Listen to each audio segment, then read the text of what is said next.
একদিন হজরত ওমর রাদিয়াল্লাহু তাআলা আনহুর ছোট ছেলে আব্দুল্লাহ এসে হজরত ওমর রাদিয়াল্লাহু তাআলা আনহুকে বললেন, আব্বাজান, আমি আপনার কাছে একটা নালিশ নিয়ে এসেছি, এই বিচার আপনাকে করতেই হবে। বাবা গো, আমি শুনেছি আপনার ভয়ে নাকি শয়তান পর্যন্ত রাস্তা ছেড়ে দিত। আমি এটাও শুনেছি যে আপনি নাকি বাঘের গালে থাপ্পড় মারতেন। কিন্তু আপনার ছেলেকে কেউ অপমান করবে, এটা আপনি কখনো বরদাস্ত করবেন কি? হজরত ওমর তখন বললেন, আব্দুল্লাহ, কি হয়েছে তোমার? আমার কাছে সবকিছু খুলে বলো।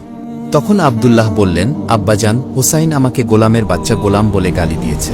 এই কথা শুনে হজরত ওমর রাদিয়াল্লাহু তাআলা আনহু অবাক হয়ে তার ছোট ছেলে আব্দুল্লাহকে জিজ্ঞেস করলেন, তুমি কি ঠিক শুনেছ যে তোমাকে হুসাইন গোলামের বাচ্চা গোলাম বলেছে?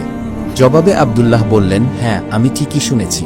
হুসাইন আমাকে গোলামের বাচ্চা গোলাম বলে গালি দিয়েছে। তখন হজরত ওমর রাদিয়াল্লাহু তাআলা আনহু বললেন, ঠিক আছে, হুসাইন যদি তোমাকে এই কথা বলে থাকে তাহলে অবশ্যই হুসাইনের বিচার করা হবে। পরের দিন হজরত ওমর রাদিয়াল্লাহু তাআলা আনহু নিজেই হজরত আলী রাদিয়াল্লাহু তাআলা আনহুর বাড়িতে আসলেন।